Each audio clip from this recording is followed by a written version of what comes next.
Bonjour Thierry. Bonjour Daniel. Qu'est-ce que s'enferme le stress en nous? Alors, qu'est-ce qui enferme le stress en nous? Quels sont les verrous qui font que notre cocotte minute intérieure, nos tensions sont intériorisées, Ils encaissées à sont l'intérieur de bloqués, nous? oui. Voilà, qui se bloquées. En fait, comme je vous l'ai déjà dit précédemment, Daniel, il y a 18 verrous. C'est-à-dire quand on a une situation difficile et qu'ensuite on bloque le stress, les tensions suite à ça, on bloque avec 18 verrous.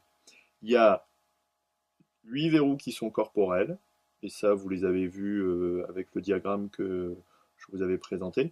Donc c'est des tensions au niveau des yeux, on bloque, on a les yeux qui sont tendus, on a les mâchoires tendues, on a le cou tendu, etc., etc. Donc là on a en fait des segments corporels qui bloquent, des points de tension qui bloquent et qui sont connus, qu'on appelle les, les stases ou les segments de la cuirasse corporelle. Et puis surtout, il y a 10 verrous qui sont des blocages psychologiques qui font qu'on garde les tensions à l'intérieur de nous, on perd de notre liberté d'expression, on est obligé de réprimer, d'inhiber et de garder à l'intérieur de soi les choses. Alors, ces verrous qui sont davantage psychologiques, puisque là c'est au niveau de la tête en fait que ça se passe, en fait ces 10 verrous, ils ont été étudiés et je vais maintenant vous les présenter un par un. Le premier verrou, c'est la peur de l'inconnu, la peur de l'ignorant. C'est-à-dire que les émotions, on ne connaît pas. C'est nouveau. Là, les neurosciences se développent.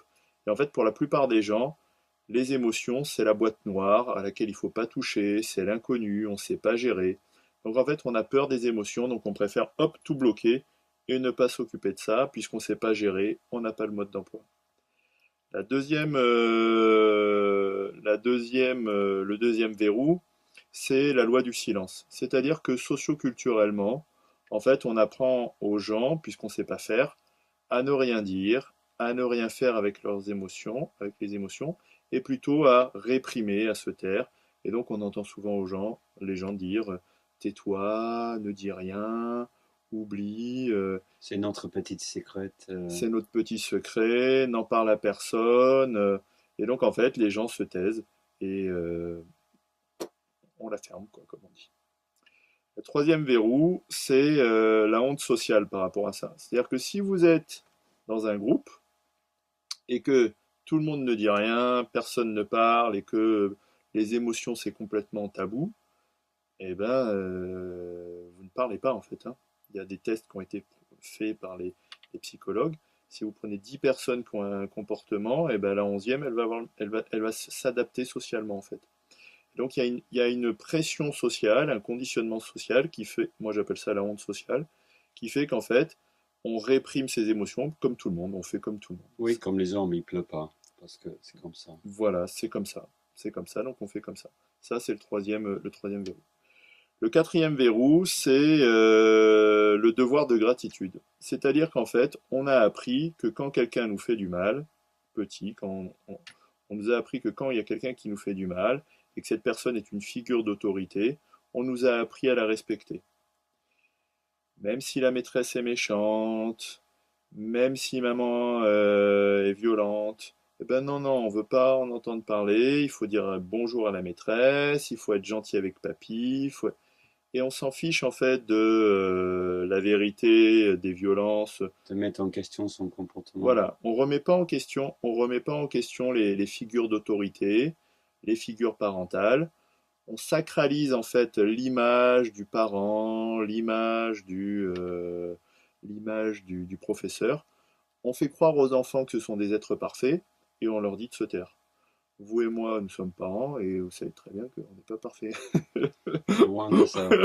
Loin de ça, on fait souvent des bêtises en tant que parents et on fait de son mieux. Ça, c'est ce qu'on appelle le devoir de gratitude. Par rapport à ça, il faut savoir qu'on a ce qu'on appelle, et c'est le verrou suivant, c'est le culte des icônes ou le culte des images. C'est-à-dire qu'on a tendance à nous faire croire, à nous conditionner, à nous faire croire que euh, telle personne, elles sont comme ça, telle personne, elles sont comme ça. Et donc, en fait, on a de fausses images qu'on se crée. C'est-à-dire qu'on croit qu'une grand-mère, c'est gentil, on croit que un papa, c'est gentil. Donc moi j'appelle ça le syndrome du Père Noël ou de la Mère Noël. La réalité, et on le sait de plus en plus, c'est que vous avez des gens qui sont méchants. Et il y en a partout.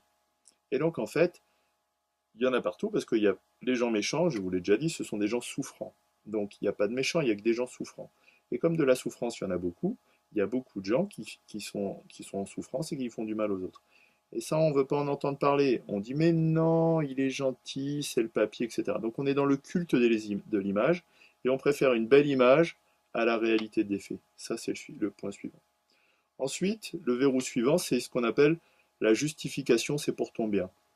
C'est-à-dire qu'on va dire à quelqu'un, si je te donne une fessée, c'est pour t'apprendre. Si je te tape, c'est pour te corriger. Donc vous voyez, dans le mot par exemple correction, je te donne une correction, c'est pour ton bien. En fait, on justifie et on inverse les choses en disant que c'est pour éduquer, c'est pour apprendre, qu'on va faire telle chose et telle Et en chose. fait, autre façon de Et faire en fait, c'est pas normal. ouais. Voilà. Il faut savoir que la justification, c'est pour ton bien. C'est par exemple la justification des plus grands pervers, par exemple des pédophiles. Puisque c'est parce que je t'aime, je vais t'apprendre l'amour et que je te touche de façon inadaptée. Le discours des pédophiles est basé sur cette justification-là. C'est pour ton bien. C'est parce que je t'aime que je vais t'apprendre l'amour. Le pervers a toujours une bonne raison, hein. Ça, il faut le savoir, et il vous la fait toujours à l'envers. Et passons au point suivant. Le point suivant, donc après la justification, c'est pour ton bien, c'est l'interdit de la colère. C'est-à-dire qu'en fait, on apprend surtout aux enfants à être sages, à être gentils et à pas se mettre en colère, même s'ils ont de bonnes raisons. Donc en fait, la plupart des gens, ils apprennent pas à être vrais, mais à être gentils. Et ils apprennent à être sages. Les filles, on leur dit sois belle et tais-toi. Et puis les garçons, on leur dit sois fort, encaisse et pas de colère, puisque souvent la colère est assimilée à la violence. Donc il y a un interdit de la colère pour se défendre des injustices et de la réalité parfois difficile. Voilà. Ensuite, il va y avoir la dépendance qui empêche de parler. C'est-à-dire que vous ne pouvez pas être dans la liberté d'expression quand vous êtes dépendant de quelqu'un. Si vous dépendez de votre patron, vous ne pouvez pas financièrement, parce que vous avez besoin de votre boulot, vous ne pouvez pas lui dire librement ce que vous avez sur le cœur.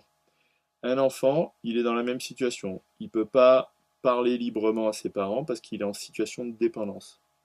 Un enfant qui est maltraité, il ne peut pas dire les parents, merci, au revoir. Moi, je change d'appartement, je vais me prendre un studio, parce qu'en fait, il est dépendant financièrement, il n'a pas les ressources financières, matérielles, intellectuelles pour être autonome.